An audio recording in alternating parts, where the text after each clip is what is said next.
Bonjour, c'est Bernard. Eh bien écoutez, aujourd'hui je vous propose quelque chose qui va sortir de l'ordinaire.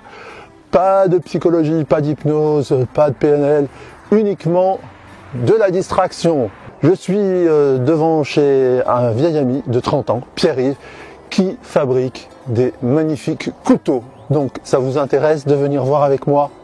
Ça vous intéresse? Ok, allons-y. Eh ben, allons visiter Pierre-Yves. On y va.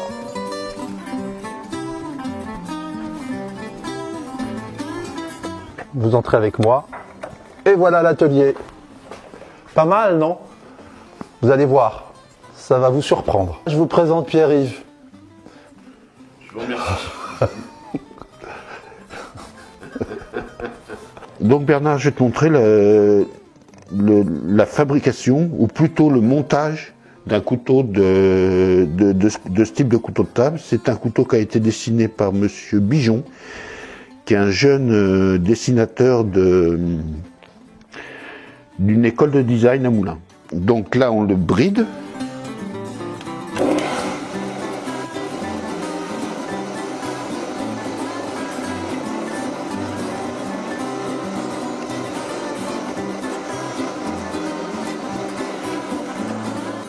Avec une boîte de conserve qui date de un certain temps. Ça fait 33 ans que je fais des couteaux pas loin.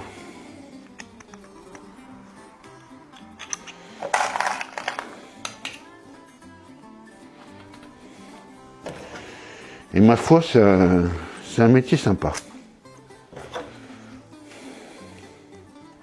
Attention, ça va faire du bruit.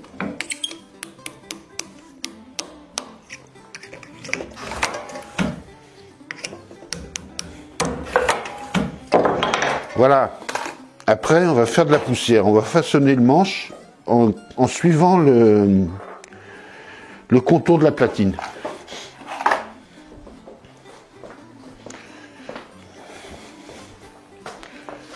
Alors là, c'est la pièce un peu punition, quoi.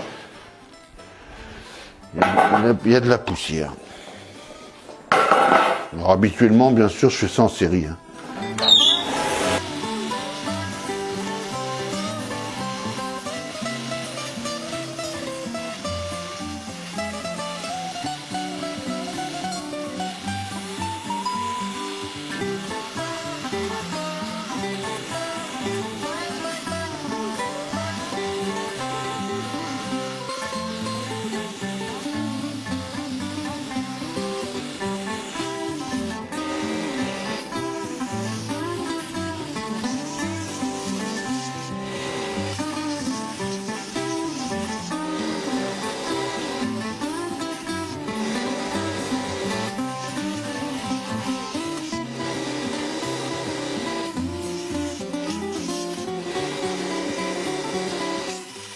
Alors voilà, donc le manche là, il est pré-façonné et je vais le monter.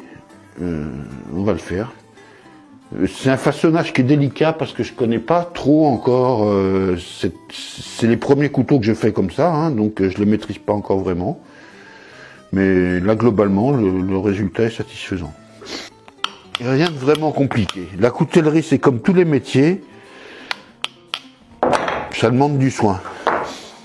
Je peux, à cette étape-là, je peux casser mon manche, chose que j'espère ne nous arrivera pas.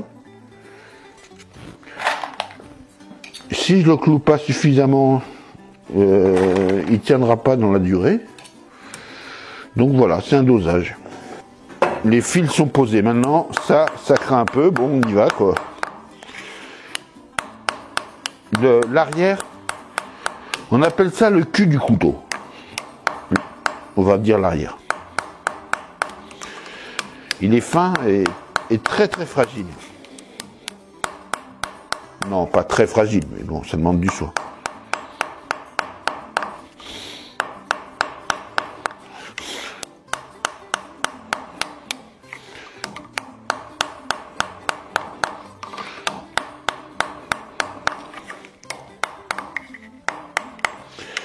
Voilà, ben, je considère que ça suffit. Maintenant, le couteau est monté, mais il nous reste la finition.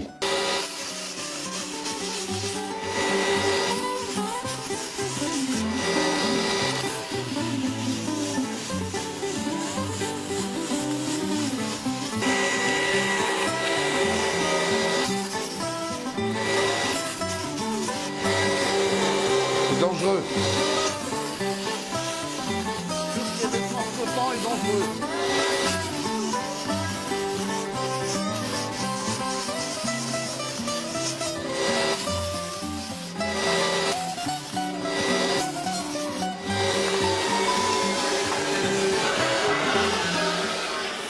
Alors là, il y a toute une étape de bande, c'est les mêmes gestes.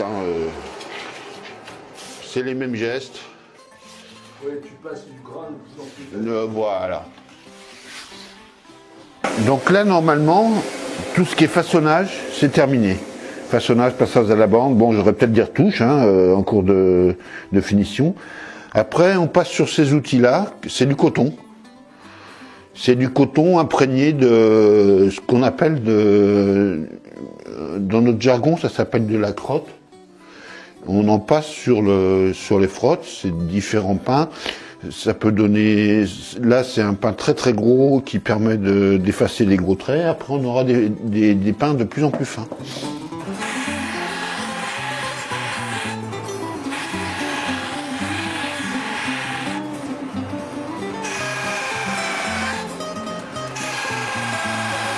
Là j'appuie, je fais pas semblant.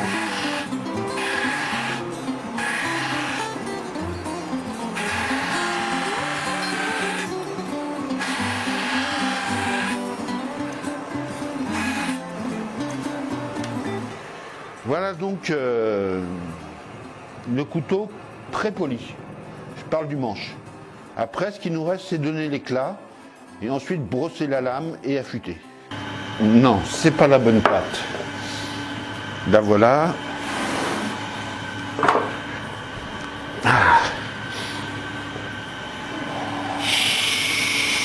Oui, la difficulté, c'est d'avoir l'inclinaison par rapport à l'entablure. L'entablure, c'est la naissance de la lame.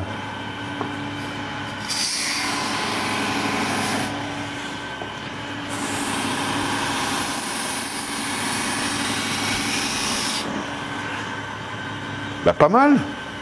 Donc là, c'est l'affûtage.